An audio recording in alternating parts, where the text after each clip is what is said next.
Hi there, and welcome to this. I think it's the fourth week, and we're basically looking at the intersection between science, medicine, and we're really looking at some reproductive sexual issues this week, and the overarching theme then being just because we can, should we? And really this week you can see that some of the issues that we were presented with or situations that we're presented with were simply not conceivable 10, 20 years ago. We are actually creating situations for ourselves to look at. So a lot of these are reproductive, and I want you to kind of look at that overview of assistive reproductive technologies first, because that'll give you the whole broad scheme. And then there are different stories about kind of what goes wrong or what some of the ramifications of these decisions are. And you can see that going in many ways. Stem cell, multiple births, increasing the age at which a woman could get pregnant, and then getting around infertility in general. I will admit that this is a pretty sensitive topic for me. It's not sensitive, but I mean, this is something my family has experience with. I have two beautiful children, but my partner and I are gay, so we could not conceive them naturally. We were not infertile, but we could not have children. And so we had to use an assistive reproductive technology to a certain degree. Ours is actually kind of almost boring now. We used a sperm donor. The funny thing is that even a sperm donor, which now is kind of just boring, whatever, actually presents some ethical issues. And so just to talk you through a little bit of our experience, we Googled sperm donor and found a wonderful company out in California. And then they send you a list, and it's very much like buying a car. Do I want four-wheel drive? Do I want non-four-wheel drive? Do I want leather seats? So you pick, basically, hair color, eye color, all of this kind of stuff. What we were most interested in was health history. So we were looking for a pretty clean bill of health, and someone who kind of matched what we do, who we are. So we purchased sperm, and it's very expensive.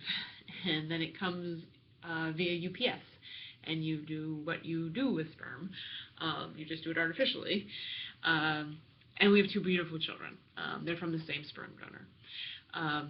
One of the questions, though, is going to be when Zach and Finn ask about their dad. We're going to have to tell them about this. The company that we used, the men have to agree to meet the children one time.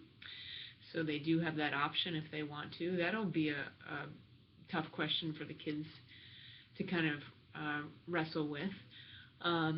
But then there are all other kinds of questions. How many kids does this guy have? Finn and Zachary actually have brothers and sisters out there. What if something happened? Or what if we found out something, God forbid, about Finn or Zachary? Would we have an obligation to tell those other brothers and sisters or tell the man? Do we have an ethical obligation to do so? All of this kind of things. And he was paid for that. Something that didn't cost him much money. It did cost him some time because he had to sit through a grueling interview, I think multiple interviews. But then someone is actually making money off of this as well.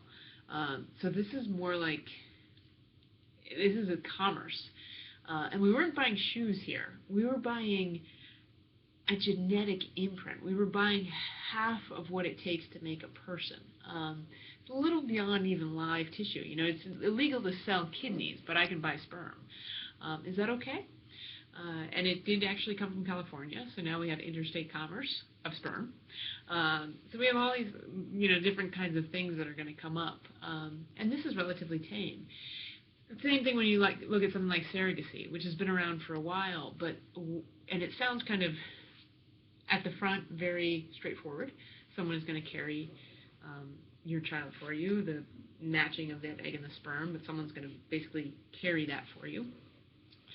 But man, if that wasn't a legal thing, what obligation, or what role does that woman play in that child's life moving forward? What if the woman does change her mind? All of these things are written into the contracts now, but still, there are all sorts of ways that this gets more complicated than it may seem at the front.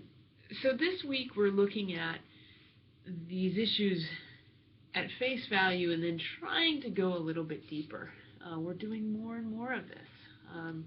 And I threw in some stuff about transgender surgery because I think it's this other realm where just because we can, should we do it for everyone? It's an irreversible, life-changing thing. So again, we're getting better at this. And Caitlyn Jenner happened, and there's lots of this is in the news a lot. And Hollywood, to a certain extent, makes this kind of maybe more visible than it has been. But again, we have to ask, just because we can, should we? What are some of the steps we should take to make sure that this is the right thing to do for some person? And you see one of the stories is actually about children or younger people and what kinds of considerations we want to kind of keep in mind there. So I have talked too long, as always. So I apologize for that, but just so you kind of get a sense of where we're going, it's not just these reproductive technologies, but then the kind of, and then what that follows that I'd kind of like you thinking about as we pull together our post. You do have to go to the library this week. This class often welcomes people who don't actually attend CCV as their primary college. So if you want to use your own college's LexisNexis or search engine, go free to do that, but I would rather these are not Googled, basically. I want to see you in a library getting a database article. All right? Thank you so much. Bye-bye.